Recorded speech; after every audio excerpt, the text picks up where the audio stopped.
आज मैं आप लोगों को इस वीडियो में एक ऐसे योद्धा के बारे में बताऊंगा जो कि भले ही बहुत महान है, जिनकी महानता मुंह में बखान नहीं की जा सकती। लेकिन जब महाभारत का युद्ध हुआ, महाभारत का दिव्य युद्ध हुआ, तब उनकी भाग्य इतनी बुरी थी कि वो उस युद्ध में भाग नहीं ले पाए। पूरे समाज में, पूरे दुनिया में कुल मिलाकर 3 ऐसे लोग थे जो कि महाभारत के महान युद्ध में भाग नहीं ले पाए। वो थे बड़भद्र, एक राजा, और ये लोग जिनकी बात मैं आप लोगों को करने जा रहा हूँ। जब जब दुनिया में महान धनुर्धारियों की बात आती है, तब तब इनका नाम आता है। आप सोच रहे होंगे कर्ण, अर्जुन, ये सब नहीं है। मैं मना नहीं कर रहा हूँ कि ये सब अच्छे धनुर्धारी थे, लेकिन कोई ऐसा भी था जो कि इनसे भी अच्छा हो सकता था, लेकिन कुछ कारणवशत वो ये नहीं हो सके। तो आज हम उनके बारे में अच्छे से जानेंगे। जरासंध नाम का एक राजा था। उनके राज्य में एक ठो बच्चा पैदा हुआ था जो कि ऐसे साधारण वर्ग का बच्चा था, लेकिन उस बच्चे को धनुर्विद्या सीखने की लत लग गई थी। उसे धनुर्विद्या बहुत अच्छी लग रही थी, और तब धनुर्विद्या में सबसे माहिर गुरु थे गुरु द्रोणाचार्य।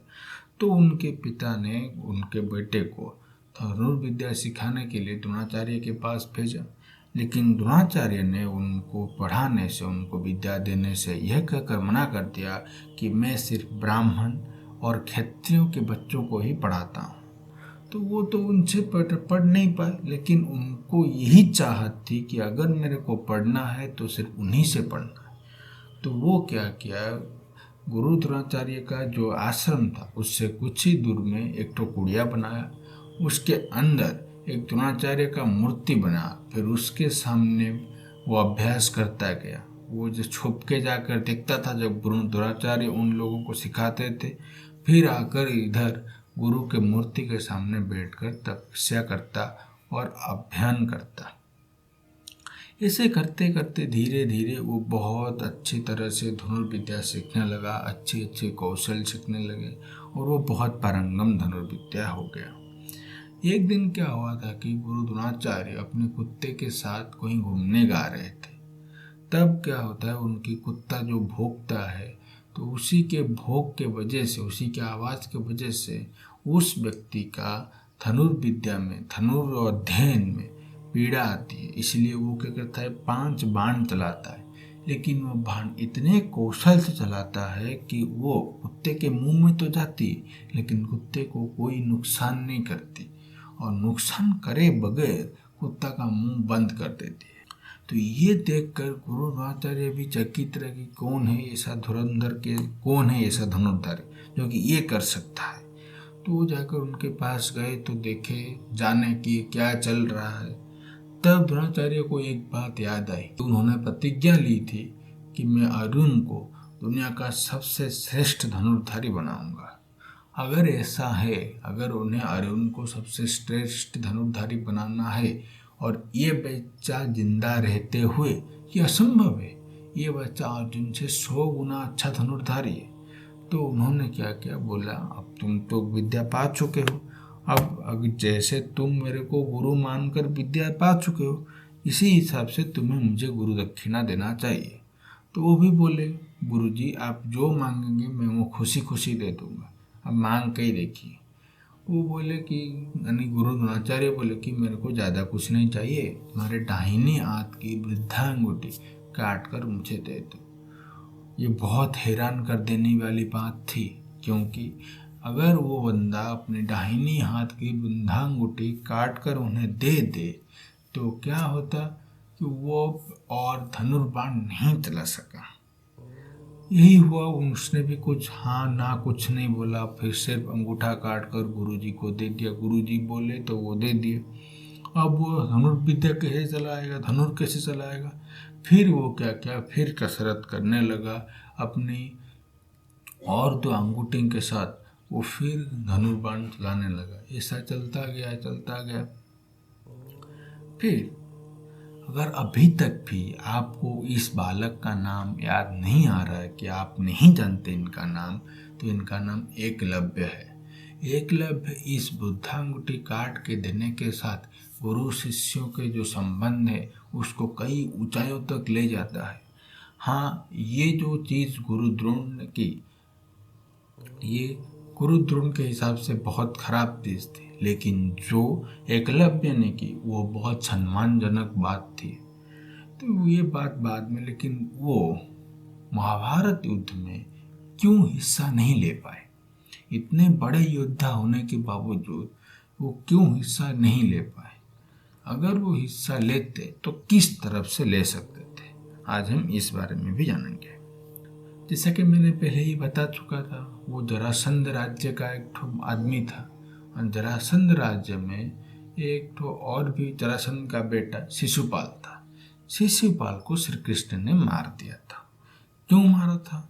शिशुपाल उन्हीं लड़की से ब्याह करना चाहता था जो लड़की श्री कृष्ण से ब्याह करनी चाहती थी। इसी हिसाब से क्या हुआ था कि जब श्री कृष्ण को जिस लड़की प्यार कर रही थी, वो लड़की श्री कृष्ण को प्यार कर रही थी, लेकिन शिशुपाल उस लड़की को प्यार कर रही थी।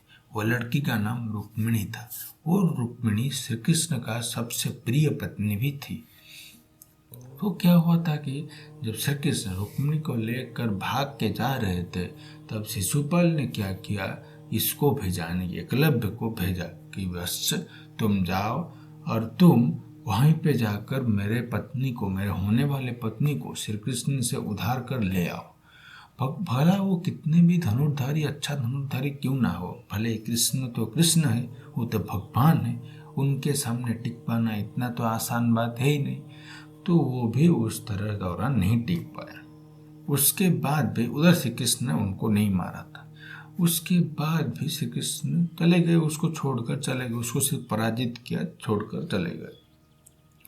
फिर उस बात का बदला लेने फिर क्या हुआ, श्री कृष्ण और भीम दोनों आकर जरासंध को मार दिया। जब पांडव अश्वमेध यज्ञ कर रहे थे तब पांडव राज्यों की जीत के लिए निकल पड़े थे।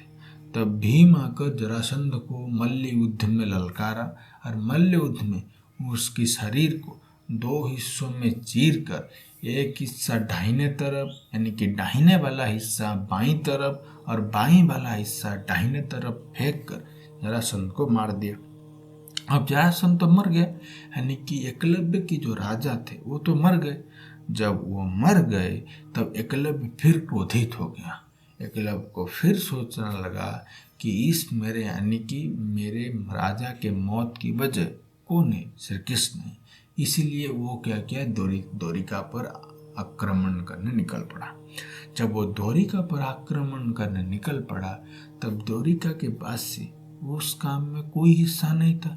तब उनको जब पीड़ा पहुंचा तब श्री कृष्ण को बहुत दुख हुआ, और श्री कृष्ण क्रोधित होकर अपने सुदर्शन चक्र से एकलव्य का सर धड़ से अलग कर दिया, और एक महान सैनिक, एक महान योद्धा, एक महान महारथी वहीं पे टलकर मर गया।